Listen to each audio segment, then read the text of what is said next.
You didn't honestly believe that there would be a game visually both similar in design and aesthetic as Wizard with a Gun, and I wouldn't cover it, did you? Well, fear not, I've come here to give you all of the juicy details on this one. We're going to break it down, rip it apart, and hopefully find something that you all love and enjoy, because from the trailer it looks absolutely astonishing. It looks fun, it doesn't take itself too seriously, and it's a little bit different from your usual vein of cute and fluffy. Let's start off with what we immediately know. It is being published by Devolver, and it is being developed by Massive Monster. If you've never heard of Massive Monster, I don't think you're alone on this one. I had a look through some of the games that they produced in the past, and I've never really heard of them, so I guess they didn't really take off all that much, but they have not been negatively received, so there's that going for it. And these included titles such as Adventure Pals, Never Give Up, and Ripper Aussie Bundle. So I will give some pre-warning, a lot of this will be down to speculation because there are still some unknowns, but we do have a trailer to go through and also some other tidbits that I've found. So long story short, you are a lamb, you get saved by this big mysterious demon-like entity, and as a thank you, you've got to make a cult that basically worships him. From what I've seen of the gameplay, it is top-down action RPG-esque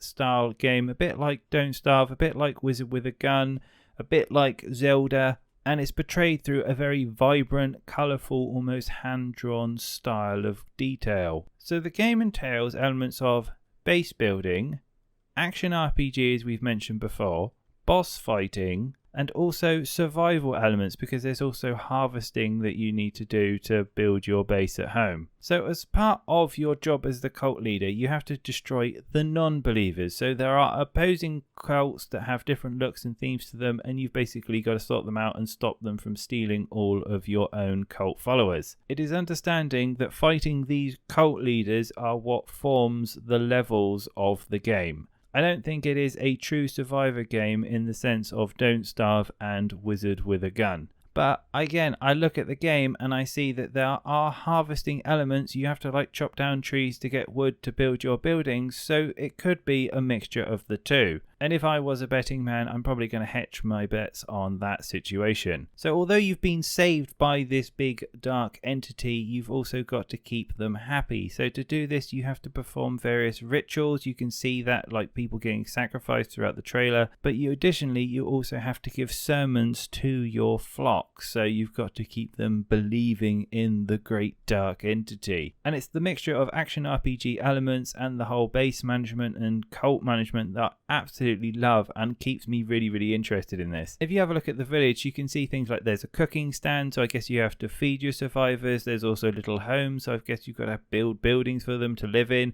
There's also a church that they've got to go to where you give your sermons to keep them believing. And also in the middle of the base, there's this big sheepish entity thing with black ooze coming out the eyes that you've got to basically worship to, and you can see the energy going into it, and then you can drain it into your sheep cult leader. So while I was going through my notes on a complete sidetrack, I found out there actually are randomly generated elements to this. More specifically, the worlds are randomly generated that you're in. So I don't know if that means that you get different cults with each generation, but I'm guessing that means that there are failure elements to this, so it is more in line with Don't Starve, for example, and maybe we'll see roguelike elements. And this is even more exciting now because it means it's got that oh so essential replayability. Anyway, I digress. So additionally, aside from keeping your flock happy, you can also train your flock, so you can teach them the ways of the cult and then send them off into the world to teach other people, and I guess that's how you get more flocks merged with your own. Now the other reason I think this is a roguelite style game is because the room, or at least the battling, seems very similar to Binding of Isaac. So each room has a multitude of doors, you have enemies in there, and then there are like bullet hell scenarios in which you have to run around and defeat the enemies to progress on to the next room. So in terms of battling, I've mentioned this a lot of times, but it does feel very ARPG in its elements. So far I've seen a sword that you can use to kind of battle the enemies away with. There are also other additional melee weapons. I've seen an axe that's got a more broad stroke slashing action to it. But aside melee abilities, there also looks to be some cool abilities that are linked to the fact that you are a cult leader. So I saw a ranged ability which was like an